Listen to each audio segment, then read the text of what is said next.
Welcome everyone to our webinar this morning. We're going to get started in about 2 minutes as folks start to filter into our session. So just hang tight, have a little coffee, and we'll be with you in about 2 minutes. Thank you.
Okay, we're going to go ahead and get started this morning. Hi, everyone. My name is Michael Ibrahim. I am Program Manager at the Mass Cultural Council and our Cultural Investment Portfolio Program. We work with nonprofit organizations and grants and services, and today we are excited to present a workshop for you called Successful Board Recruitment and Retention in Times of Stress, and we've all been there. This workshop is part of our Recover, Rebuild, and Renew efforts for organizations to help them come back from COVID-19. Over the next 5 months, we're offering 2 free workshops every Tuesday and every Thursday in the areas of financial management, legal issues, human resources, advocacy, management, and this wraps up our session on board governance. Joining us today are Claire West and Molly Quinlan Hayes from Claire West Consulting. And we're joined with a couple special guests, which I would love to introduce right now. So first of all, joining us is Susan Robertson, Executive Director of Gore Place. Susan, you want to say hi? Hi, everyone. Very glad to be here and talk about this. This is one of my favorite subjects. I love governance. I've been the ED at Gore Place, which is located in Waltham and Watertown for 25 years. We're a 50-acre estate and we have a board of 22. Great. Thank you, Susan. Now joining us from the Boston Youth Symphony Orchestras are Kathy Weiskell. Kathy. Hello, everyone. I'm Kathy Weiskell. Like Susan, I've been with the Boston Youth Symphony Orchestras for a long time, almost 23 years. And the BYSO is, our mission is to provide the highest quality classical music training to children of all ages and all backgrounds. We've been around for 63 years, and it's been an honor to work with our kids, the 550 kids in our program for so many years. Great. Thank you, Kathy. Also joining from BYSO is Margaret Chen. Margaret. Hi, everybody. I'm the board chair of the Boston Youth Symphony Orchestras. It's a pleasure to be here, and I look forward to talking about governance. It's a very important topic, especially from a board perspective. So I look forward to our conversation. Thank you. Wonderful. So we're excited to have both staff and board here today. So as we get through Q&As and we have some conversation, it'd be wonderful to ask perspectives to both our board member and our staff, our executive staff as well. Just a few ground rules before we get going. You may notice there's some live transcriptions that are happening right below. This is new for Mass Cultural Council. These are automatic generated captioning, and we are putting this on all meetings and webinars at Mass Cultural Council.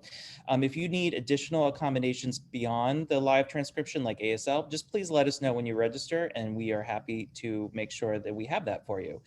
You can also minimize this if you might find it distracting, and if you don't need it, there's an option to minimize that below.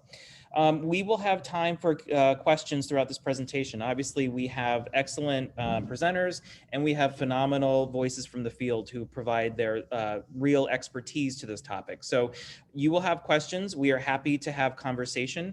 Just please use the Q&A function, not the chat. We're going to save that for some resources coming down the road, but use the Q&A. It helps us organize that section, and we're going to do that throughout the conversation today. We're not going to wait till the very end for questions. So if you've got questions, just put it in as it comes to you.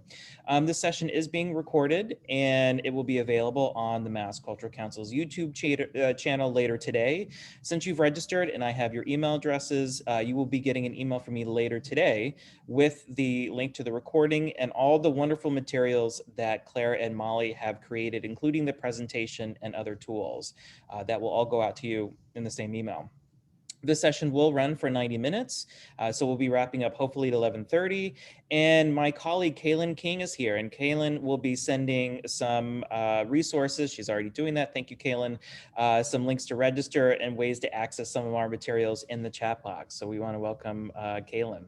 With that in mind, I'd love to turn it over to Claire and Molly. Thank you. Thank you so much to Mass Cultural Council for this very evolved and progressive way of helping their constituents. And it is really great to have everybody here as participants, and it's super good to have our guest stars from local cultural organizations.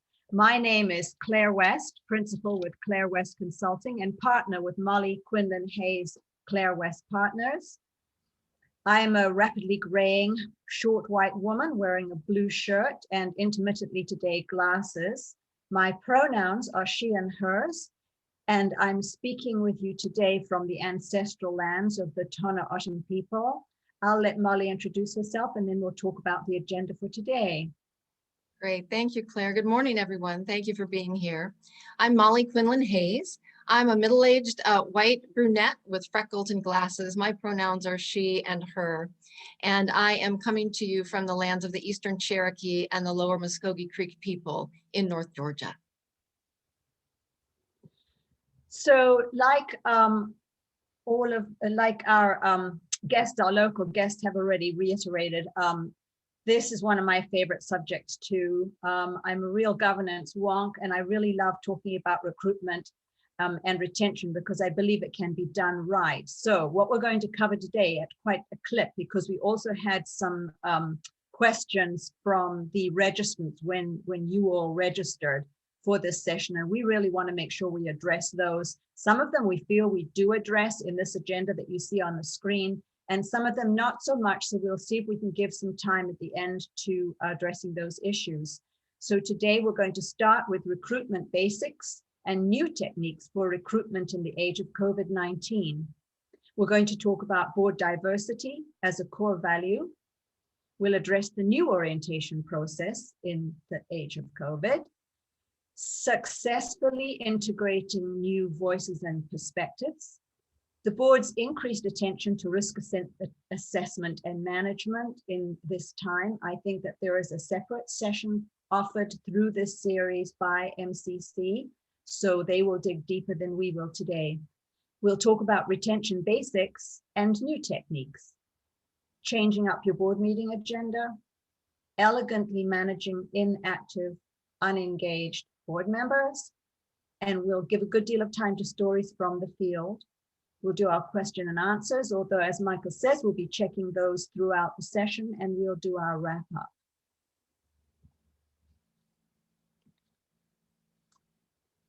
So we're going to start with recruitment basics and new techniques for recruitment in the age of COVID-19. We'll be talking about the right board at the right time. Who's the ideal board member to govern and lead with courage at this time? We'll give you some examples of successful recruitment of stellar board members during the period of the pandemic. In an unpredictable environment, we need to be artful and judicious about recruitment and retention. This webinar will equip you, we hope, will equip you to feel optimistic about doing just that. Because it may seem strange to focus on adding people to our boards when there's so much unknown within our organizations. But boards should always be working year-round on building a pool of potential candidates. The profile of the candidate may have changed in the time of COVID. Your ideal prospects will be big thinkers to help you get where you're going. Your prospect identification may change from the standard subject matter experts, legal, financial, program participant, previous board experience, to people who are eager to think outside the box or have expertise in, for instance, the medical field, or experience in human resources, technology, or mergers. It's important that we not recruit and retain board and staff for back in 2019, but we recruit and retain board and staff for 2021 forward. What's clear is that we still have to get people excited about the prospect of serving while being transparent about the numbers. So board recruitment basics. Fearless recruitment includes communicating the current values of your organization as a community asset with clarity and belief. What do we want from a model board? Committed, active advocates for the organization who understand their roles and responsibilities. So, we're really talking about recruitment, but that is preceded by identification, which is a workshop of its own. But if we are going to look at the potential circles of familiarity with your organization, I look at it like an egg on a plate. So you have committed fans of the organization right there in the yellow yolk, and they are the most likely board recruits. The yellow is the low-hanging fruit, individuals who are already committed to the work of the organization. And then the white of the egg is the fans of the organization who have little daily connection. The outer circle is sort of the plate on which the egg is sitting. They're people who are uninitiated to the work of the organization, but who are top prospects to be introduced to the organization. So we're going from individuals with familiarity to some level of familiarity to no familiarity, but potential new fans of the organization. And it's generally the board and staff that are going to introduce those people to the organization. So exercises in identification, network. This is an old slide that I had to update because it says take every opportunity to attend social functions. So I put a line through that because you never know who you'll run into. But if you're doing as many Zoom happy hours as I am, that's still a potential identification exercise. Casual conversations with colleagues, I know you're still having those, and taking every opportunity to talk about your organization wherever you happen to be, because that is part of your role as a board member. And I'm talking to current board members now, is that you need to talk about your organization all the time. In the age of COVID, it's still your responsibility to be very verbal about the organization that you're passionate about at every opportunity, virtually or in person. So, excuse me, candidates will want to know why you want them to serve. And you have to be really transparent at this time about what the preferred attributes are that they bring. And this slide it's inadequate in slide form, although Molly did a beautiful job of putting it into a slide.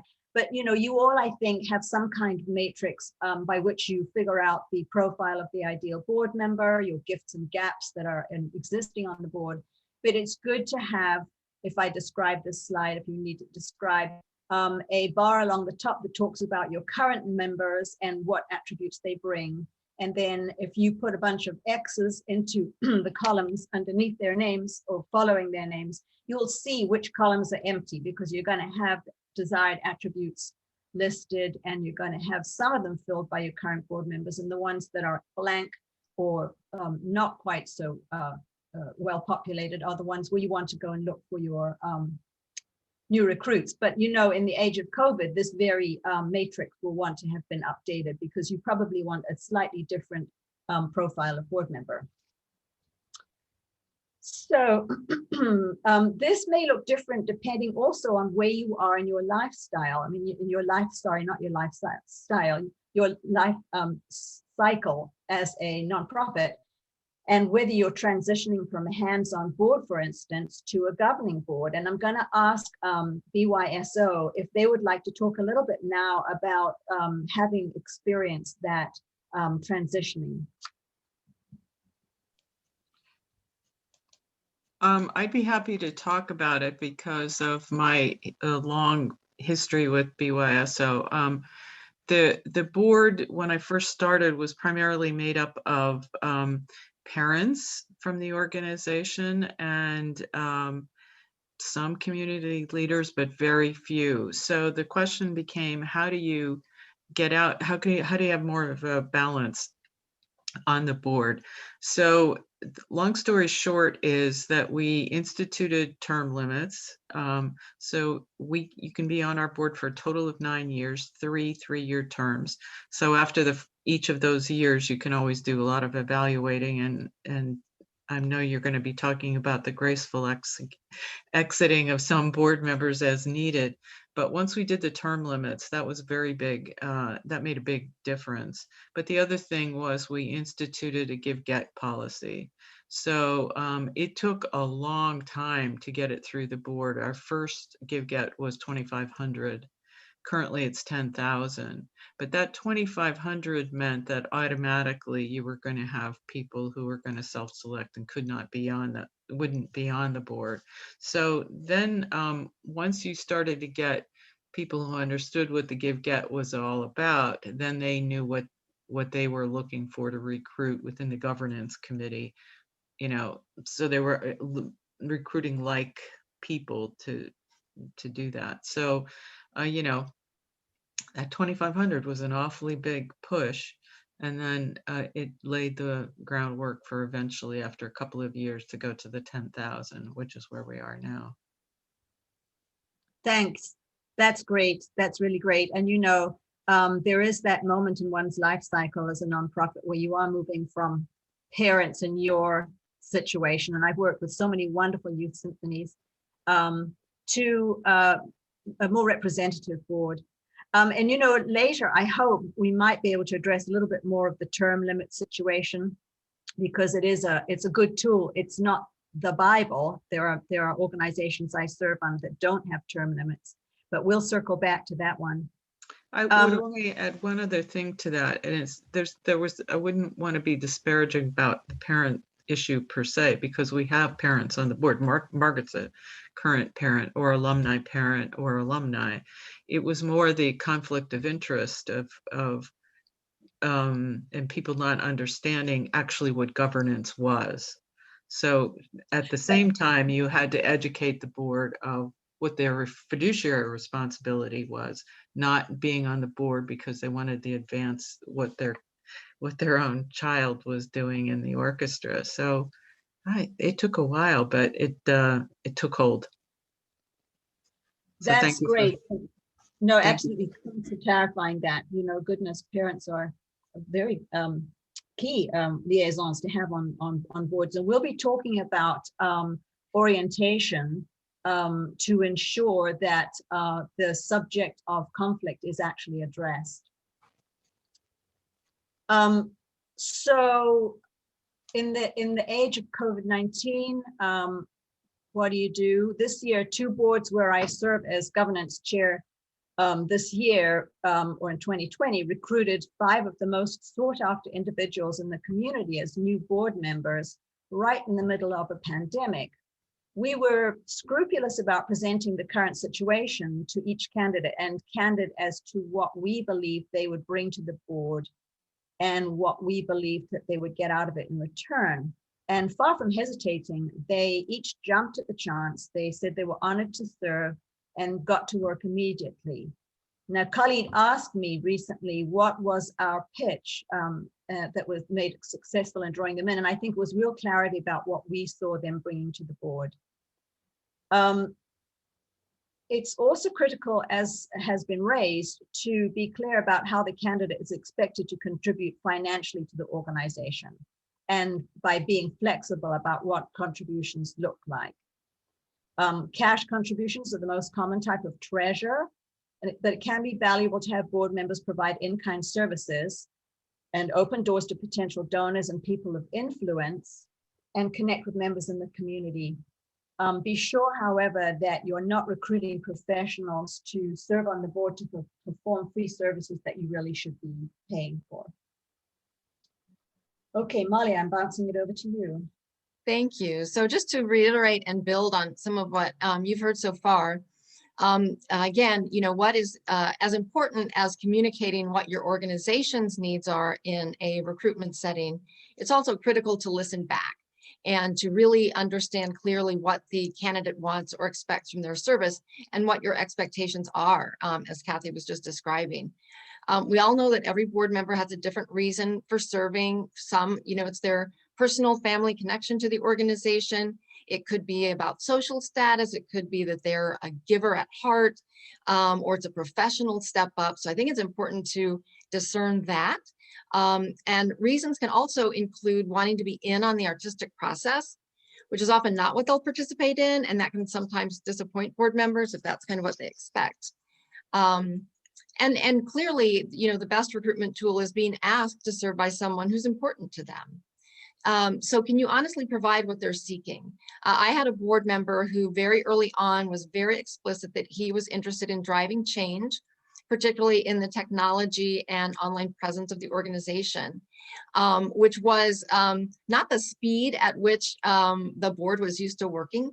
So our chair handled it deftly and did move that forward. And he was upfront that if that didn't happen, he would just gracefully depart and move on to an organization that would want those things from him. So it was really an asset for that change agent to be part of our organization, but it was a new kind of dynamic for us. At this point, we would pause for Q&A. Michael, are there any questions in the queue? We do have two questions that I would love to present to both the two of you and also our panelists. So the first one is, how do you create a diverse board with such a high threshold for giving? I think this kind of goes off Kathy's comment about the give or get policy. So when you're looking to diversify your board and have multiple voices at the table, how does that conflict, or does it, with that kind of policy? I would love for BYSO to address that, but I would just say that that's a consideration, not just when you're considering diversification. Diversification may not be an issue when it comes to the give-get, but it could be an issue. And give-get can be an issue. And what I find that several boards I deal with say in their orientation is that they expect a meaningful gift from the new board member, and whatever that means to the new board member. And I think it's fine when you have a board that has an actual figure that's been put to the gift. But if you just say meaningful gift, then that can help with building your board. BYSO, what do you think? I think you answered the question, Claire. I mean, you have to take every person individually, you can't, but no matter what, everyone is required to give, right? We require 100% board participation. There are, but it's a tricky thing, because if you don't have some kind of standard that's fair for everybody, then why are you doing the exception? So it does happen that sometimes there are people that we want for various reasons that can't make that commitment, and so we discuss that quite thoroughly with both the individual and and with the governance committee in particular. But it also shouldn't be assumed that just because that's a high threshold, there's nobody out there that can do it. So it is an excellent question and a tricky one, but people are people, and you have to navigate that question based on who the person is. But the non-negotiable for us is that you have to contribute. You have to make a personal gift, because you cannot tell a foundation that, oh yeah, 90% of our board gives. And that's not right, and that's definitely not fair to everybody else. And then if they can't financially make it, then you have to really figure out what can they do beyond the money. What do they actually bring? Thank you. Susan, did you want to add something, please? I do. We don't have such a high threshold. Ours is only at $1,000. And for many years, we didn't have one at all. We just said you had to treat Gore Place like it was one of your top 3 philanthropies. Now, Gore Place is transitioning over to a younger board. We really want to have younger people on our board, and they may or may not have the capacity to meet a high threshold. So what we do is we get together and we decide if we set an overall arching goal. In our case, our board has an arching goal of $100,000. We have 22 members on our board. You do the math, that would be $5,000 apiece. But clearly they're not all giving $5,000 apiece. So some of them agree to give more because they have greater capacity, and that makes up the difference. In the case of wanting to have a graduate student on our board, we were very upfront with him and said, we know this is going to be very hard for you, but we really want you on our board. Therefore, you give what you can, and we will make up the difference ourselves. Other board members will make up the difference. That's how badly we wanted him. We wanted a young person, and that particular person.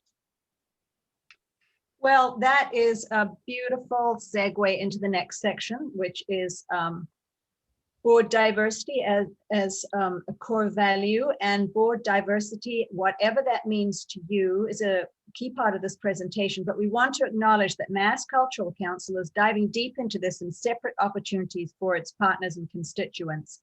So we hope you'll take advantage of that. And Michael will tell you more. Michael, I don't know if you want to tell us more now or if you want to wait.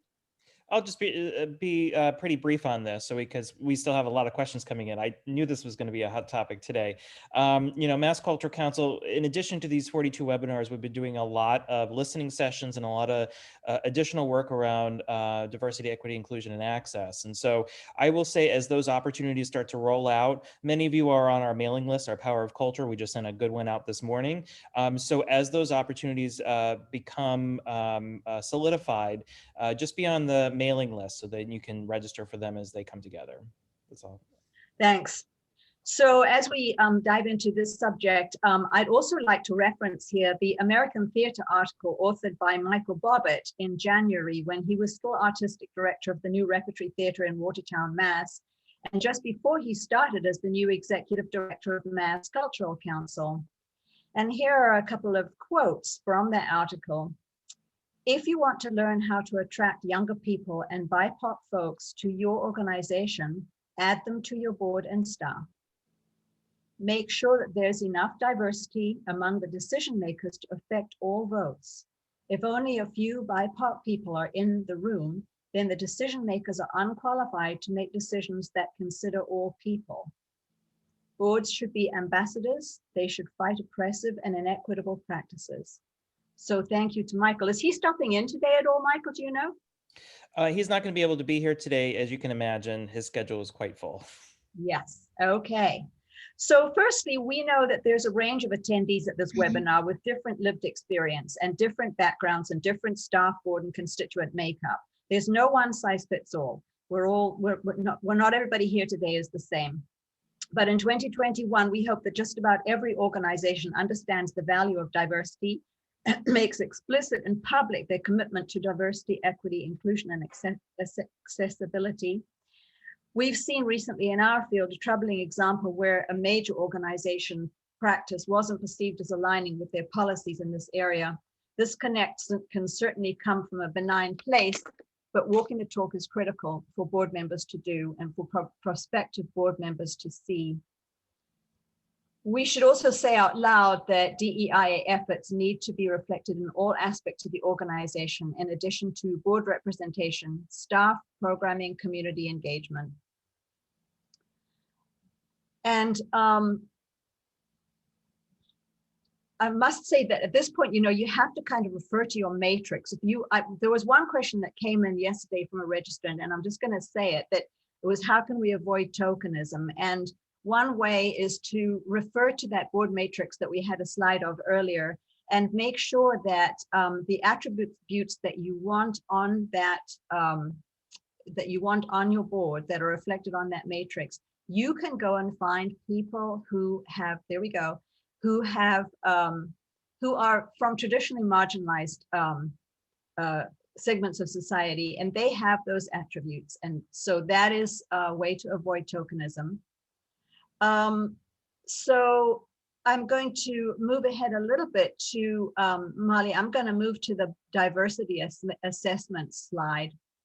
It's important to make sure that we are doing the diversification from the inside out, meaning that it's not just at the board level that you are making sure that there's diversification showing.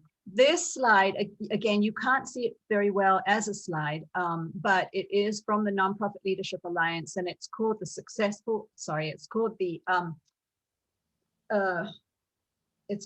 the Organizational Equity Action Plan, and it is an action plan for an organization to fill out that is, it's organizational. There's a personal one you can fill out too from the Nonprofit Leadership Alliance, but I'm offering this as a tool.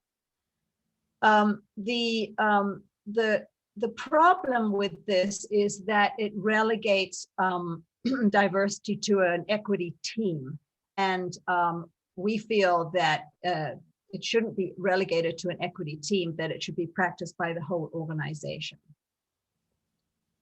And I'll just add that both this and the matrix in its entirety are among the resources that Quinlan has available after this session. You can have these in a more legible format.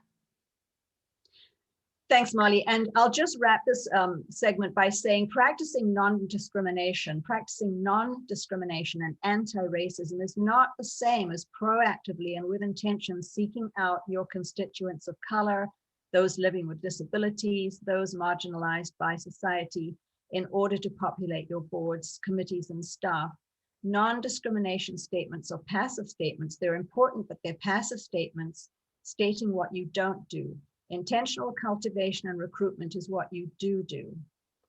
And an example of some of the organizations I work with who've made steps towards diversifying their board include looking at their user base to find the people who already have a relationship with them and have the special attributes they're looking for. Because board candidates don't always have to be among the community leaders that everybody wants to recruit to their board. It usually starts with people that have that relationship with you already.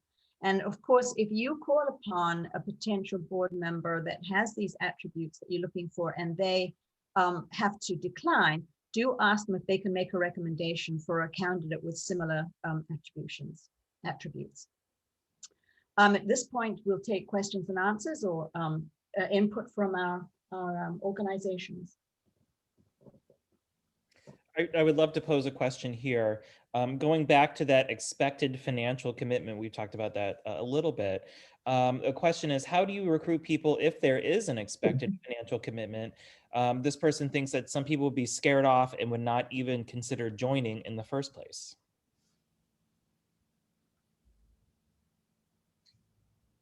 Would either of our organizations like to respond? Yeah, Kathy, I think you've taken yourself off mute, so maybe you have something to say. I think you covered this fairly well, but would you like to talk about it some more? It's a good question. Sometimes we talk to a person about the board and then we show them the list of the roles and responsibilities of which the financial commitment is on there. After, you kind of talk to them first to see who's interested. And I think your point too is a good one about who's in your world already, instead of trying to find out go after the community, those community leaders that absolutely everybody else is going on. So take a look in your own database first. But it's a good question, but again, I think it goes back to who's the individual. How can you talk to them directly about it? And what is the value you can put on the non-financial value you can put on the person, for lack of a better way of saying that they bring that sort of really makes them, that you really want them for that reason. you know. And your example of not leading with that, right? That's not the first thing that you bring to the conversation. It's not even the first thing on the list of roles and responsibilities. You really do want someone who's going to be committed to what your mission is. And, you know, we're all asked all the time, what makes a successful board member? The first thing that makes a successful board member is how much they care about the organization. And back to that issue of our board has parents and alumni, but and alumni parents and people who have never been through the program, don't have kids in the program. That's a wonderful mix to bring into the whole organization, because those are the people that are fun to educate about your organization, but they have a different kind of commitment coming into it. And that's refreshing for everybody, I think. And Can I and add I would something? like to add that I have a board chair who says, if you don't have to pay for it, you probably won't value it. We used to operate not expecting anything from anybody except annual fund contribution. And it doesn't seem to have changed the eager beavers that want to be on our board by announcing that it has to now have a threshold of $1,000. Because remember, it's give or get. So someone themselves could give you $100 if they were able to show that they brought in $900 in contributions from friends or businessmen or whatever.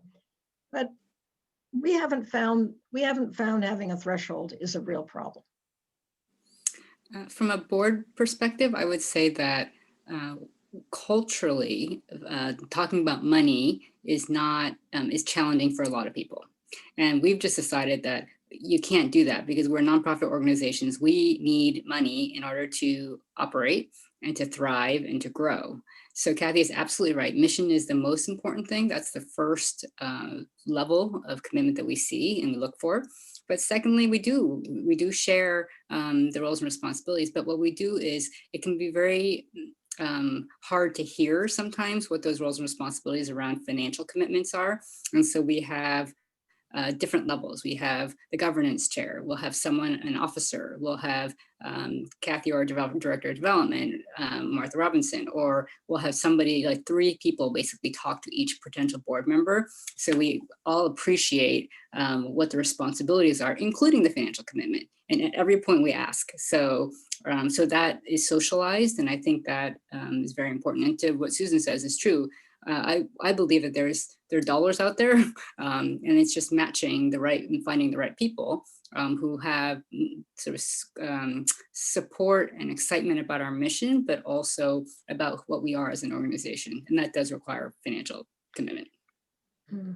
I would also look around your community, and it can be quite interesting to survey what is the giving threshold with other nonprofits in your community. Where the youth orchestra is located in Boston, they would have a different threshold possibly from someone out in Springfield or Worcester or Maine or New Hampshire or whatever, any place else in the country. So you have to sort of look at your own constituency and your own community as well. I agree, and as well as the time in the cycle of your life of your organization. If you're in a capital campaign, it might be that you have to do. You really have to be aggressive about the money question, you know, and if your mission is right at the moment to take on some ambitious project, then you may have to look at that pretty seriously. And then it's up to you to go out and sell the program, because it's passion that will bring the money in. Absolutely. Thank you all. I just wanted to say one quick thing. I work with Kathy and Margaret at BYSO. I do think it's really critical that you identify, this is something that Kathy and Margaret have done, what you actually need from your board. And so this question of like, this person might not be able to make a financial gift, and that's what we need, then you might want to try to find another place for that person. If what you need is media contacts and this person cannot make a gift, but they have media contacts, then make an exception for that person. But I think you can fall into the rabbit hole of we need board members just because we need board members. And these people don't necessarily fit the bill of what we need, and to just be really honest about what it is you need and create that, whatever that giving minimum or whatever that is, around what you really need. Thank you. You know, we're moving on to the next section, which actually does build on what Martha just said a little bit, because the standard board matrix that I showed you is good to a point, but I believe in the right board at the right time. And I believe in a board that will help you get your long range plan done.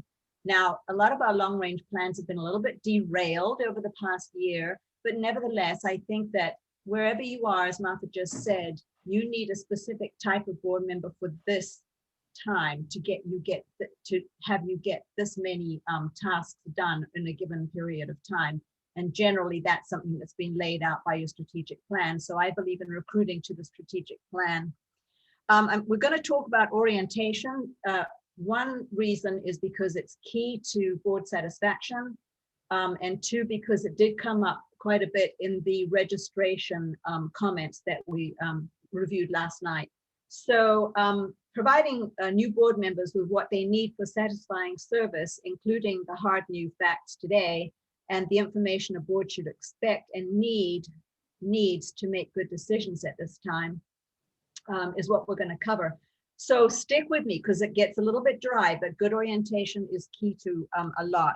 So your standard orientation practice, the orientation practice is a meeting between the new member and a mentor, board chair, governance chair, whoever. Sometimes it's one-on-one, depending on if there's a whole new class of board members coming on. You can do it all together in one big sort of board retreat day, which serves as a refresher for your existing boards. However you choose to do it, it has to be done right. So let's just say we're doing a board orientation meeting, and your standard orientation meeting will be the board members provided with the board manual, whatever you want to call it, board orientation packet. For my version of the model contents of a manual or packet, a sample is available from the resources that we're going to provide you. In particular, at the initial onboarding meeting, the new member should review and sign the board member agreement. The board member agreement should outline what is expected of a board member. Review and sign the board member agreement. Review the board terms document. You'd be very surprised how many people come onto a board not actually knowing how many years they're going to serve and if they may serve a second term, etc. Review and sign the conflict of interest form. This is key. This may be included in your bylaws. If it's not, and it's a separate policy, then do have it signed by each board member. And Molly reminded me that as important as this is, sometimes board members do have a perceived or a genuine conflict that if they are a valuable board member and they do bring something of a conflict, the document they sign can include the fact that at meetings where there's a perception or a real conflict, they can step out of the room or recuse themselves from a vote.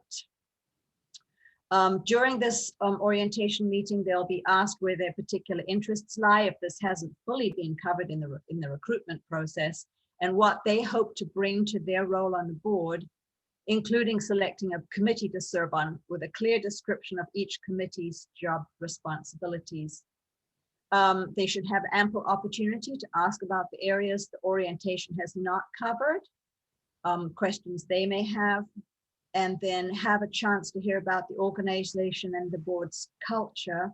How are decisions made? Are board meetings rigidly structured, or are they more informal? And how do board members receive information, and how frequently? Probably more frequently in the age of COVID. And how board members are expected to interact with the staff. Can they have an interaction with other staff, or is it just through the CEO? It's very important to check out that hierarchy, given that here on the call today, there are some organizations that are not staffed at all. We understand that. Extra considerations during the time of COVID, the new board member should be directed to the most critical pieces of information in the manual, the packet related to your current status and what major decisions the boards are currently considering. The legal responsibilities of board members, a cheat sheet is available in our resources section. The board skill matrix to demonstrate the importance that board members are all expected to participate in board recruitment and what sort of board members we're looking for right now. opportunities to participate in fundraising and resource development. This is a whole session on itself as well. Okay, the board's role in fundraising. This is a whole separate session, and it did come up in some of the questions that were asked by registrants. So I'm going to move forward. They probably also want to see in their orientation now the current treasurer's report. It may not be pretty, but they will need to see where you stand. And here's an example of a nice, nicely designed treasurer's report that has actual arrows on it stuck on by the treasurer or the chair of the finance committee that wants to direct the new recruits' eyes to certain figures and what they mean, so that you don't just hand them a bunch of figures. This person may or may not be have financial acumen, and so they'll need to be guided through this report. You'll want to provide them probably with a 6-month cash flow chart, the current chief executive report, and a comparison report from 12 months previous, because depending on the new recruits' familiarity with the organization, they may need to know what has happened with the organization over the past 12 months. And any recent scenario planning documents that have been produced by your scenario planning team. And this is a cheat sheet up on the slide right here that helps you with the scenario planning process. We're not going to dig into this right now, but it's a great little tool, and it is available to you. And may I also just say that this was part of the Governance in Times of Stress 2-part webinar that are recordings. So if you're interested in scenario planning, we got much more in depth in that, so you can access that recording. Yep, that's our sessions on that are available on the MCC site. Finally, you'll just want to cover the effects that COVID-19 and the economy have had on staffing, health concerns, bank loans, facilities, those kinds of things, if you're recruiting and orienting in this current situation. Okay, questions, answers, input. All of the above. The first one, and I'm going to be a little selfish and answer this myself. So there's a question here that asks, how do you make a case to a funder? So this is specifically to a funder, that lower income board members contribute, even if it's not financially. Is 100% giving rate more important than a working board member? So before I joined the council, I was a development director for about 12 years at a community-based organization. And so I had the wonderful task of writing grants and answering that question right off the bat. Does 100% of your board contribute financially? And the minute I would say no to that, I just lost the grant. I mean, it was pretty clear. And the feedback is if your own board, who has fiduciary responsibility to the organization, doesn't support it financially, why would anybody else do it? So we did not have a minimum giving, but what we did was that at least they would give something. And so this could be an annual fund or whatever it was.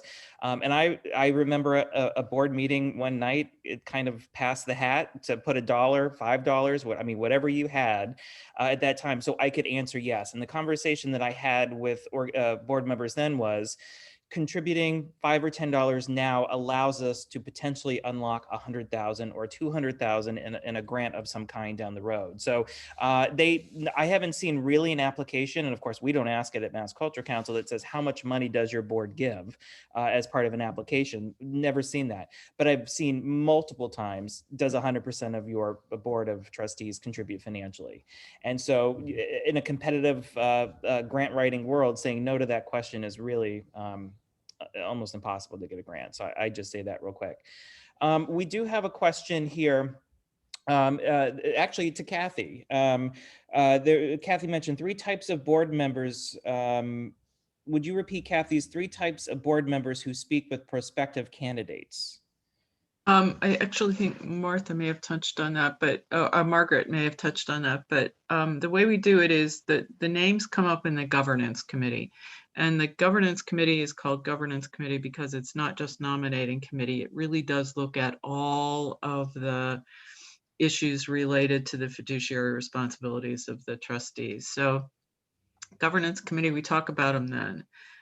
If we think that that's a person that we would like to move forward, usually we have them speak with Margaret first, because as board chair, they need to talk board to board first.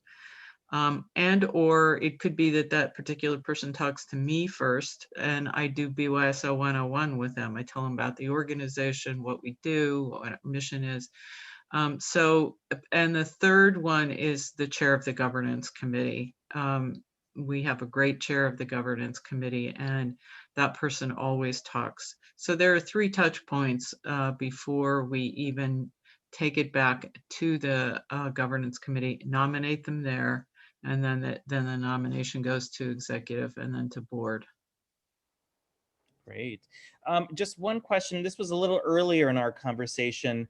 I think, Molly, maybe you had mentioned this, or maybe it was Claire. It was, why is it not okay to recruit individuals for the board for services that an organization should be paying for? I'm not sure I understand the definition of that, as that's pro bono services. Claire, I think that was one of your comments. Claire, you might be frozen.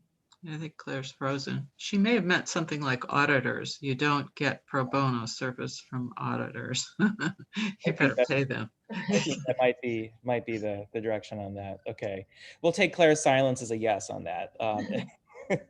One of the last questions came in. I think it was mentioned, Chief Executive Comparison Report. What do you mean by that? As Claire and I were preparing for this, we talked about this a little bit, and her comment was that in a typical moment, you might just include the current or the most recent ED report, but since we're in such a volatile environment, being able to, having the board report from a year ago as compared to now would simply give them, it's kind of a quick version of cutting to the chase, and these are the big changes that have happened in the meantime. So for more contextual information, I think was the recommendation. Great. And one last question here, and then we can maybe go on if Claire will join us.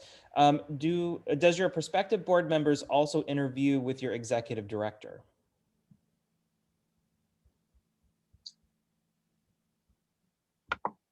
In my organization, that often happens, and it's a very healthy activity for them to get to know the organization, see what the chemistry is like. So that's something that I recommend. I'd be interested to see what our Massachusetts organizations feel. At Gore Place, a prospective board member, a serious prospective board member, we get to come and see the house, meet all the staff, because we keep a team going here. So the board and the staff are frequently together, frequently getting to know each other. There are no silos. So we're just one big happy family here. And so, yes, I do get to meet them. They get to meet me, take a tour, that sort of thing, walk around the farm, everything like that. Am I back? Yes. Sorry, I left you just so I could sidestep that question. No, I'm kidding. Okay, I think we'll move along so we can get to the rest of our content, but these are great questions coming in. Thank you, everybody. Keep it up. I'm going to quickly kind of talk about, and this also came up in some of the pre-registration material, how do you successfully integrate new voices and perspectives into an existing group of board members? And I'm just going to say up front that our comments, they have and will include some kind of broad statements about particular demographic groups for the purposes of this workshop and its brevity. But we should all keep in mind the importance of acknowledging intersectionality when it comes to board prospects, that each individual has a unique set of life experiences and perspectives and desires. So just, that's the framework we always want to keep in mind. While we would prefer to, obviously, an in-person social event, certainly Zoom happy hour is an option, but I think first key is to get everyone to get to know the individuals, the newbies and the veterans, to create those kind of personal connections. In the meeting proper, leadership should acknowledge and engage them from the get-go. Ask them not just to introduce themselves, but why they're passionate about your organization and its work. Really need to encourage their participation in discussion and set the tone for them to feel comfortable asking questions. You may be recruiting individuals from outside of the arts and culture sector. Some of your assumptions and language might not be understood. I have a practice of in someone's first few staff meetings or board meetings, sitting next to them and just kind of sharing when there's an acronym or a jargon, and helping to translate that for them. You also want to regularly engage them between board committee and full board meetings. Hearing from them, what are they hearing about what's happening in your community? Who have they met and talked to about your organization? Are there things that the staff should follow up on? Are there potential partners that they can be introducing you to? Do they have access to resources? And they will likely want to jump into action right away. I was really taken by Claire's story about, recruiting 5 board members in the last 10 months. And if they're going to make this jump, it's because they want to make something happen. I think some of us may have experience where new board members are kind of expected to kind of wait their turn, build up a little tenure before they have opinions, but not anymore. You need immediate opportunities for these new board members to participate through committee work, sharing their expertise at board meetings, being an ambassador in the community. So be ready to support them in this active way and give them what they need to do it successfully. They're also going to want to know that yours is an inclusive board and organization committed to, again, DEIA, diversity, equity, inclusion, and accessibility. If those kinds of discussions around those issues are not part of your regular board meetings now, they should be. Again, Michael talked about the resources outside of this series of webinars that are being offered to you, so take advantage. And I would also say that, excuse me, speaking of DEIA, not all board members and staff are going to be fluent and comfortable with language that many of us are now using and feel is inclusive and respectful.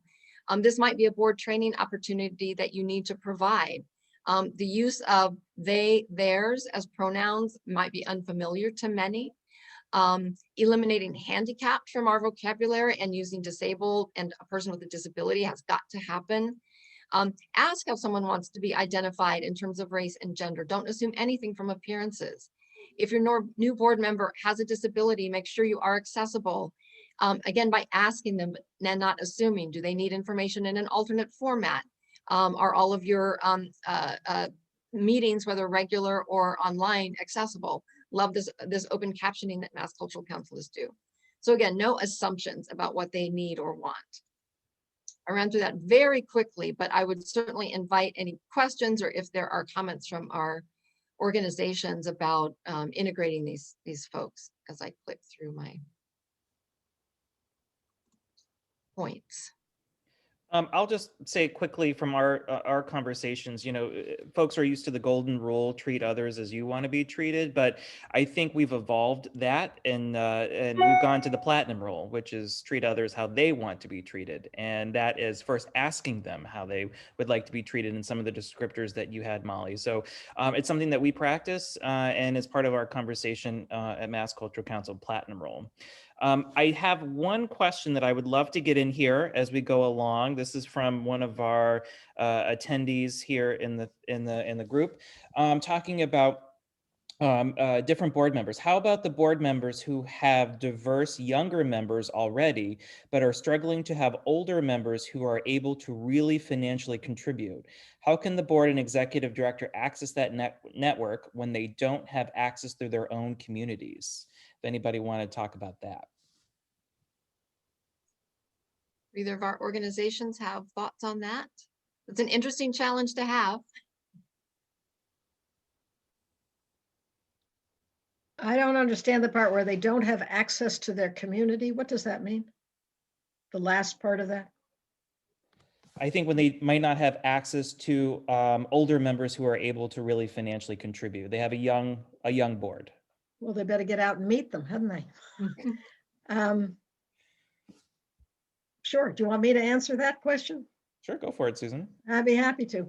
I think it depends on, once you've determined what your target audience is, if you're going to go after older people, then you better start looking at other organizations around you and who's on their board, and do they have older board members you might be interested in? And if you're only looking for money, that's very different. But you look at board rosters, you look at other organizations, and I was supposed to talk about this at the end, but I can talk about this now. Your best recruitment tool is your own board. And so maybe some of those young people know some older people.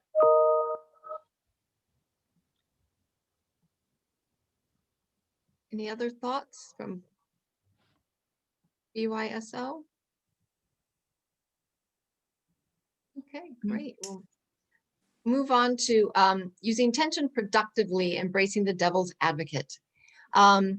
The truth is that tension can be a natural and healthy thing, part of a living organization. I told this story earlier this week about having a colleague who celebrated the fact that he finally had a split vote from the board on a motion. And so Claire shared this great quote that the absence of conflict is not harmony, it's apathy. And if people bring diverse opinions to the board conversation, that is healthy. It shows that they have a commitment. So just a couple of thoughts about how to deal with tension, because some of us are really not comfortable with it, and the chair might kind of scoot around it, not want to address it face on. You know, there's the flip side of it, which is that everyone wants to debate and disagree, and that's a different challenge to have. But I think that learning to channel those debates in ways that are productive, making sure that diverse opinions are respected and entertained and managed well, because a healthy board needs that room for disagreement and discussion, particularly in the current moment, because our experience, our received wisdom, our old practices are not going to help us move forward. So based on this idea, if you do have a board that's nice to each other, is maybe overly polite, that one way you might get around that is literally assigning at each board meeting a different member as the devil's advocate. And their job is simply to poke holes, to test assumptions, to ask you know, hard questions, not look at always this is the way that it's been done, but why? And so that's a way that you might encourage some of that non-apathetic but passionate discussion that needs to happen for us all to get through these challenging times and move forward. Another thought, and I don't know if you're going to address this a little later, has to do with executive sessions with boards. And Margaret, you can talk about this since you're the chair, but I would think that that's also a place that if you have instituted regularly, as we do, that you have an executive session at the end of every board meeting. And sometimes it doesn't happen because it, you know, but most of the times at our board meetings, there are at least 10 minutes left at the end of the board meeting. And I think that's also a place where they can say things that they might not normally say during the board, or so it's not the exact same thing you're talking about, but I think it's also another way to get the devil's advocate issue out on the table. Yeah, does that make sense? Our board also uses an annual self-evaluation. As an accredited institution, you have to do that. And depending on how you handle the self-evaluation, you can ferret out tension quite fast. It depends upon the questions you ask, of course. If it's anonymous, of course, things like that. But it allows them to speak up their minds if they're unhappy with something. I would add the best way, in addition to what Kathy and Susan just mentioned, is just regular check-ins and have different people checking in. So either the director of development, or Kathy as the executive director, or myself as chair of the board, or the chair of the governance committee. You know, we're always checking in on people, just in regular course of business. And we say, how are things going? What do you think? You know, do you have any concerns? And then we can triangulate so we can get ahead of any tension that might be unproductive, because I do think that having a diverse point of views is really important. It gets us to a better place. It challenges us, but we have to be able to be have respectful conflict, as it were, in a positive way. Great, wonderful comments. Thank you. Michael, any other thoughts before we segue and move on? Why don't we just keep going? We'll save some of these to the end. Great. The board's increased attention to risk assessment and management. There is another session in this series that specifically looks at risk assessment. So I'm just going to go through this quickly, but to give you kind of a different approach that you might consider from typical risk assessment and management plan development. So board members need to be concerned with the two sides of the risk coin, right? Their own, the organization and their fiduciary responsibility to protect the organization, but also their own risk and, you know, financially and otherwise. And so as you're doing recruitment, you know, savvy potential board members might be asking if you have a risk management plan in place for your organization before they agree to serve. So often this focuses on financial and perhaps legal liability risk. We've talked about conflict of interest. When I work with organizations to develop readiness plans, we look more broadly at the risks in all of the areas and functions of the organization to make sure that we're looking broadly at where there are risks and gaps and where we need to fill those, mitigate them, develop a readiness plan around them. So again, you think about mitigation, which is controlling what you can, and readiness planning, risk planning for those situations when you're not going to be able to control what happens. So looking at these business functions, and this is a very abbreviated version, I would be happy to talk with you offline about the entirety of this process, but it looks at these 9 critical business functions of your organization and what some of these questions might be. In your facilities, what's the physical condition of your facilities? What potential natural and human-caused events, such as weather or earthquakes or civil unrest, could compromise your facilities? You want to look at where your risks are in terms of your people, both internal and external. Are adequate HR policies and procedures in place around discrimination and performance and sexual harassment and whistleblowing?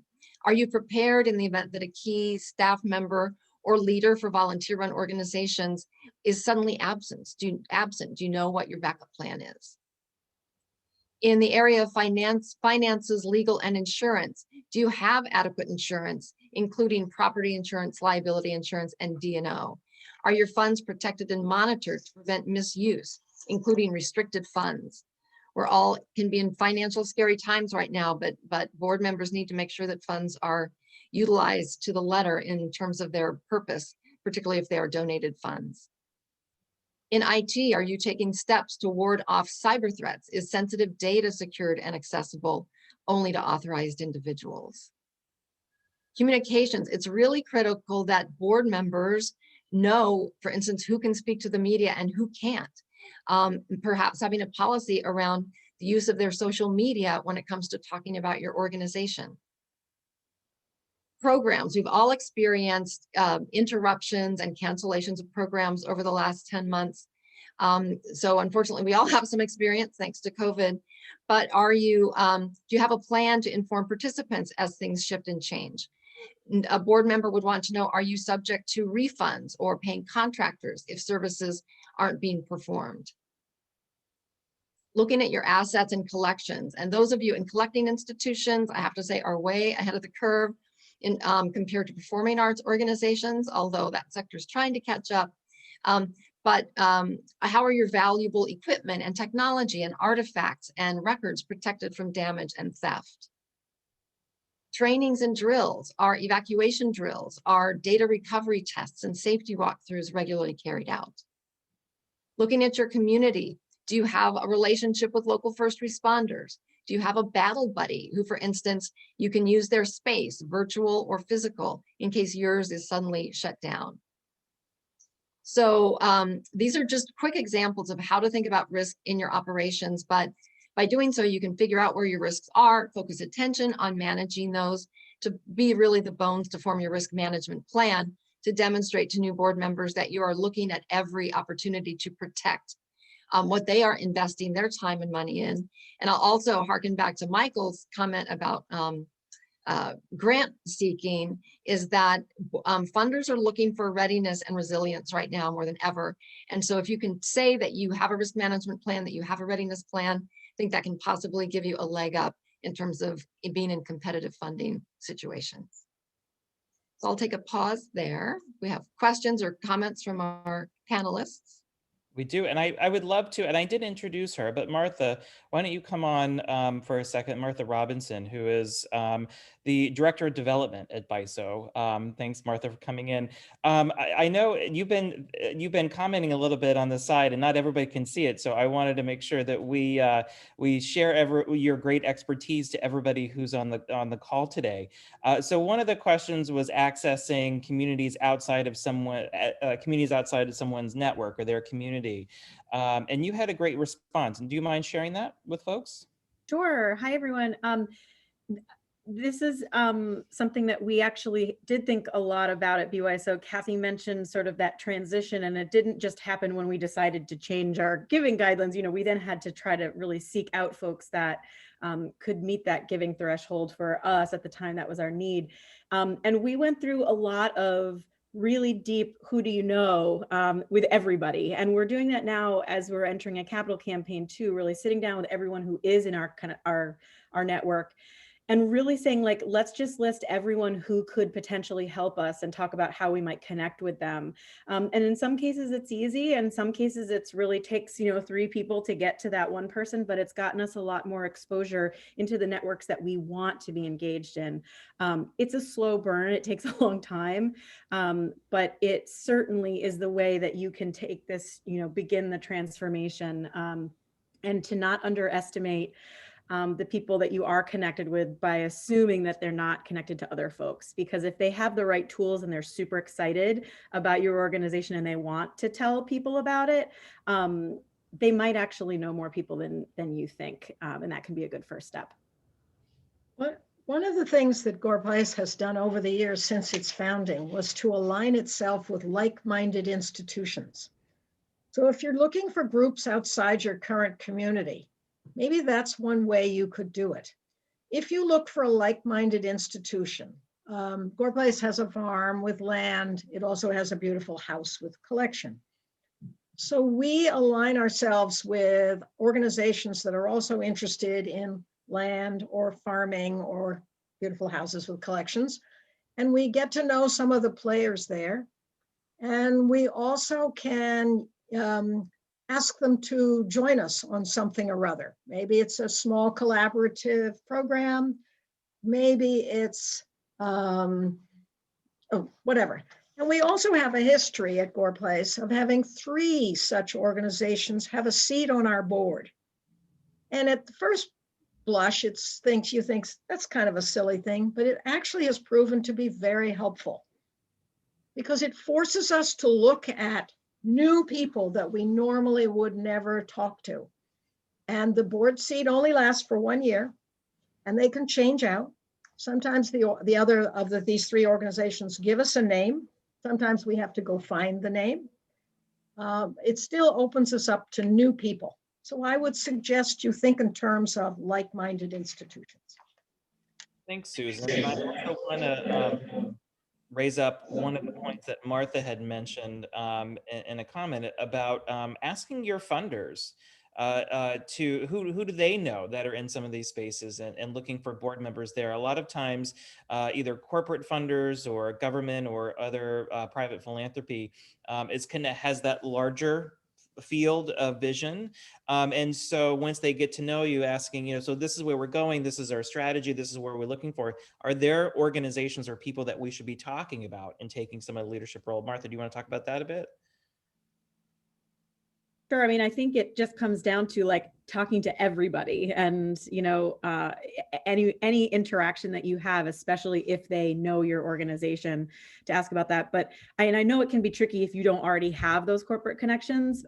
But, you know, BYSO has found, you know, we aren't heavily funded by corporations at all, but we do have some interesting connections, and they actually have led us to other potential donors, I'm speaking a little more broadly, not specifically about board members, but these are people that you inevitably do want on your board.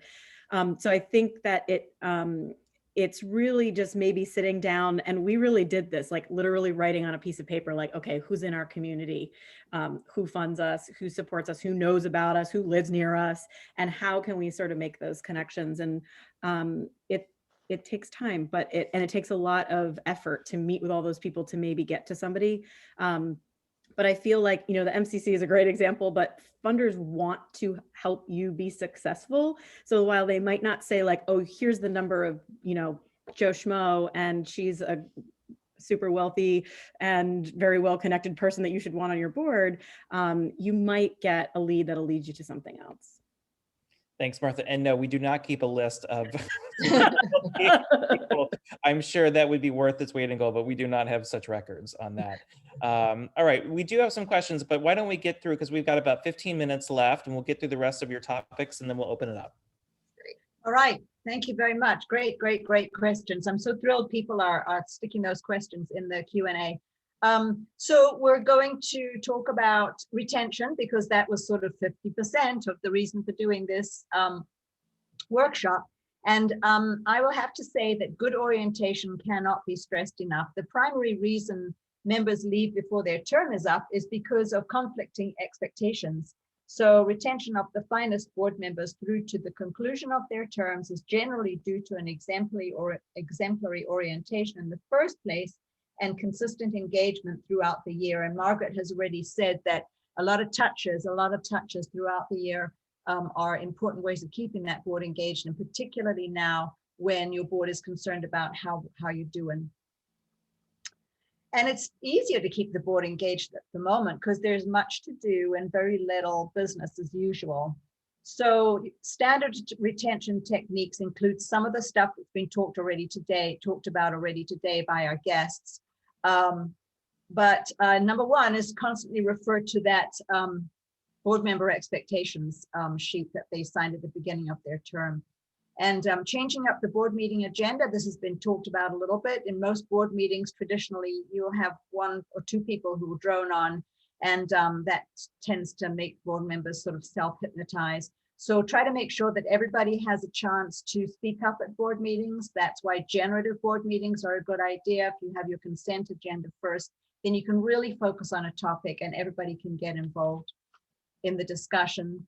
And assure that these days the financial report demonstrates the hard numbers, and they can be really hard to look at right now, but make sure that the treasurer gives you a docent guided tour through the numbers and what they mean. Don't rush meetings. Make sure the meetings are interesting, and avoid the implication that you and everybody else wants to get out of there as fast as they possibly can. I think that really just stifles discussion. And you could consider closing every meeting with a round robin opportunity for every board member to talk about connections they made for the organization since the last board meeting, or their own mission moments. If you start the board meeting with a mission moment that reminds your board members why they're there, you could end with a little discussion about something that came to the board members in the past week that reminded them of why they were there. Very important, bear in mind that minutes are a legal document and should be written and read as such. So just something to keep in mind, particularly today. So I'm going to skip ahead a little bit to something that was already talked about, and that is the board self-evaluation. And again, you can do this in any way that you want. You can have it just as a consciousness raising tool so that board members can fill it out and then keep it to themselves just to see for themselves how they did, or you can share it with the rest of the board or share it with the governance committee. And you might also have the same annual board self-assessment be a board assessment so that each board member can evaluate how their experience on the board has been over the past year. I would highly recommend offering at least one professional development educational session a year, and schedule a themed professionally facilitated board retreat every 1 to 3 years. And I would say, other retention thoughts are really honor and recognize your board members at every opportunity throughout the year. They're not free staff, they are stewards with a legal and community responsibility. And in this stressful time, celebrate the small victories, take every opportunity to celebrate the hard work, and importantly, let board members know that they're not alone. At this time, introduce them to colleagues on boards who are having similar challenges. And I'm going to move on to elegantly managing inactive board members. I would like to refer back to Susan at some point to talk to us a little bit about how she's managed to retain her board members and why there are people lining up to serve on the board. That's an enviable position to be in, but we know you're in that position. So elegantly managing inactive board members. These are people who aren't contributing or engaging. In this new environment, there might be those who are feeling like, I didn't sign up for this. And board members who are recruited and oriented in a very different time may feel that what drew them in is not what's going to hold them. It may be that the opportunity to gather with other people, to share experiences, to be in the presence of creatives, enjoy fine art and culture is dissipating or missing. And that difficult financial decisions are having to be made, and that the heartbreak of COVID is just too much. So it could be an opportunity to just bless and release certain people with every attempt to re-engage them. And then if that is unsuccessful, to let them go with dignity. However, even pre-COVID, there are awkward times when board members are not pulling their weight. And at these times, the objectivity of a certain list of tools is a practical approach. For instance, their signed board agreement, minutes to meetings, recording attendance, absences, and participation in discussion and decision-making, the annual board evaluation, the bylaws, committee notes, board dashboards. There are often patterns and guidance to be found in these documents. And importantly, the board chair should make every attempt to discover what's causing the board member to be missing in action and to attempt to remedy it. Finally, the board member may be looking for a graceful way out, or may request a leave of absence. That's a technique. Or may request to remain on a committee, but not the board. So those are some thoughts. I would add that board chemistry, whilst important to maintain when prospecting and recruiting, is not a criterion for voting a member off the board. As we've already discussed, healthy disagreement is a part of governance as long as we can still privately and publicly support the organization. So I'm going to toss it out to some of our organization representatives.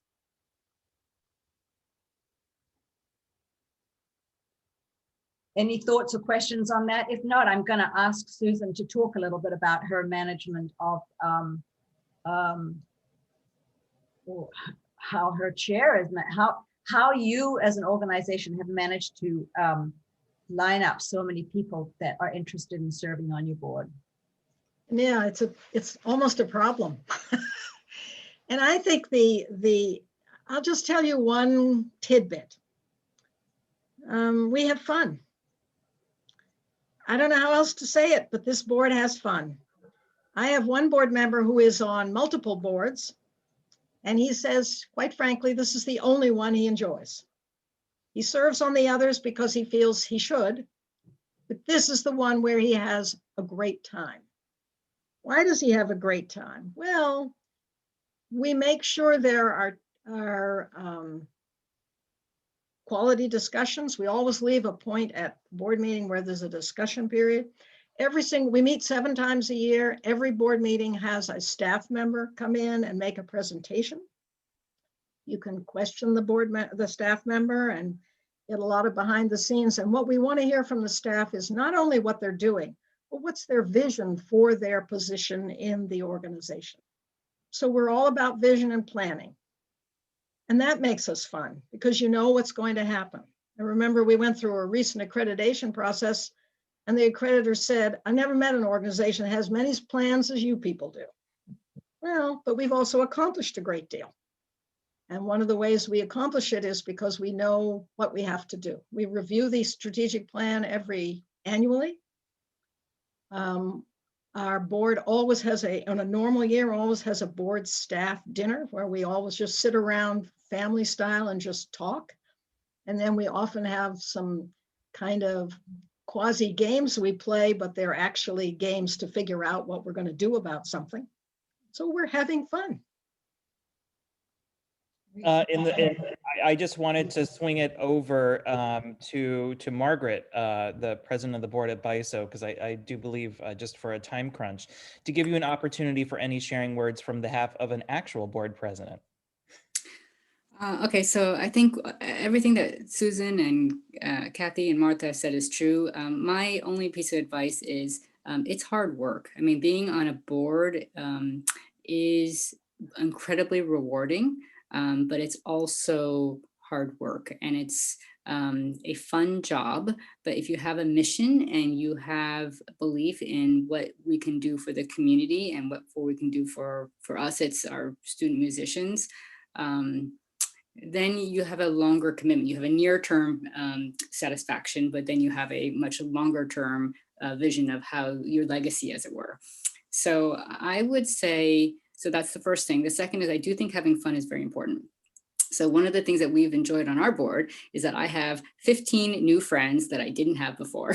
And some of them have become very good friends. And I think we just, you get to a certain age where you might meet new friends through, if you have children, your children's, schools or something like that, or their activities, or you might meet them at work, but there's not actually that many opportunities where you're meeting new people. It's not like you go to college and you're like every week you're meeting new people.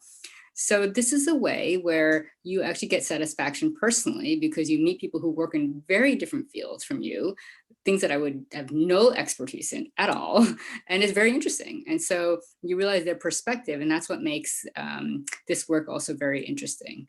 And then thirdly, I would say I have learned a lot that has made me more successful professionally from my board work, because I appreciate the fact of the board being a policymaking body. Or I appreciate so much what the staff, our artistic staff and our administrative staff does, because we all have to play our part. And we all know sort of the lanes we go in, and then there's some overlap, but that has been a real joy. And I think this is a governance call, but I cannot emphasize enough the fact that you have to find the right governance model for you, but it's very important. So thank you.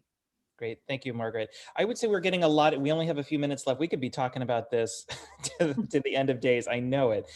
We are getting a lot of questions on the legal structures of boards and some of their fiduciary responsibility and all that. I would just say we are actually going to do a session with Arts and Business Council. Quinlan has put a link to register for that. Jim Grace is going to run that session for us on February the 23rd at 1 o'clock. Joining Jim will also be an attorney, a partner from Nutter, McClellan, and Fish. So we'll have some legal advice there. And then we're also going to have an insurance representative too. So we'll be able to talk more about the insurance and risk responsibilities of board members, and also the legal responsibilities. So I love a good webinar with two lawyers and an insurance agent. I don't know about you, but so if you want to ask some of those questions and really get down and dirty on that, I would say register for that session. We'll be happy to go in detail with those experts. We do have one question I would love to get to, and it really is the human element of this. So I'm so glad that you are all talking about having fun, because for many of us, we've not been having fun in the last year, and it's been really, really difficult. When we started setting up these calls, we were getting a lot of depression and a lot of emotions that were coming from this, because we have been isolated. We haven't been doing the board meetings. We haven't had that social hour. And of course, we haven't been doing our programs in the same way.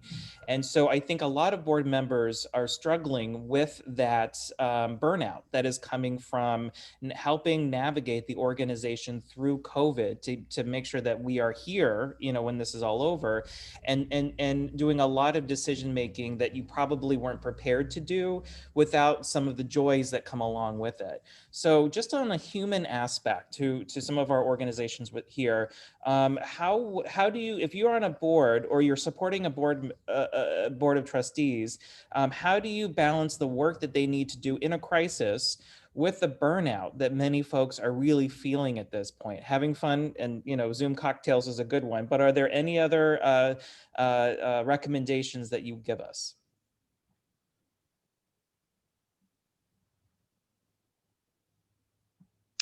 I think it's important always to make sure that you spend an amount of time on every board meeting talking about where the organization is.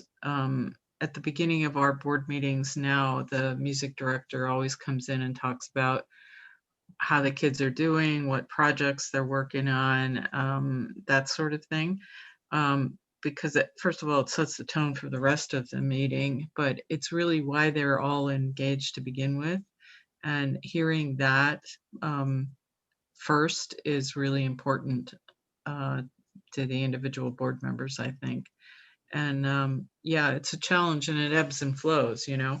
So especially if you have some good news to share, that this is the moment to share it with them, that's for sure.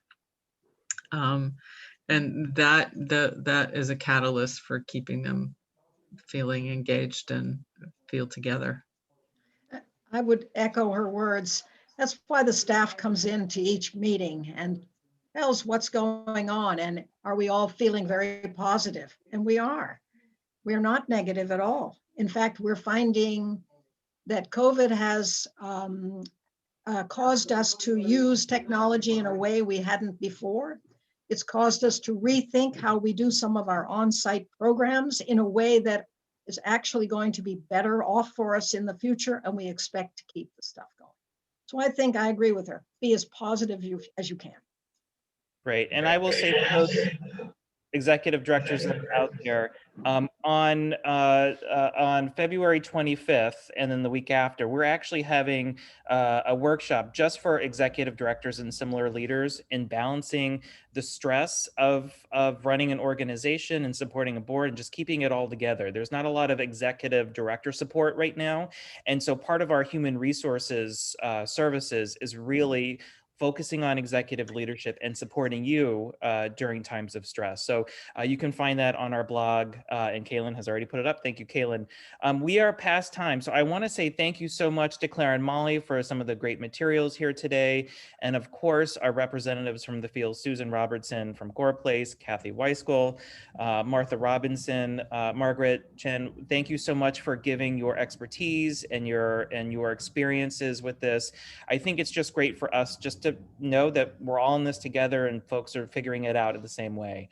As I said before, we are recording this. This will be available to you after today. So as soon as you have that, feel free to share it to any folks that may not have been able to come to this and be able to watch it. And then if you can't get enough of this type of stuff, feel free. We've got you covered for the next 40 webinars for the next 20 weeks to see what we've got doing. Claire, I saw a hand go up. Do you want to end with? I just wanted to say thank you. But please, for those registrants who just didn't have their questions answered, and I think that our team did a really great job of addressing them. You know, Molly and I are available. Here's our contact information. If you feel like you just need to follow up and contact us, feel free to do that. We're here to help. Thank you. Thank you so much, Claire. Should everybody text you? No, I'm just kidding. Email's probably. All right, everyone. I hope that you have a great rest of the day, and feel free to sign up for that board assessment, legal assessment thing. That's going to be a great workshop to have. Stay safe, and we'll see you on the next webinar. Take care. Thank you. You. Thank you all. Bye. Bye-bye.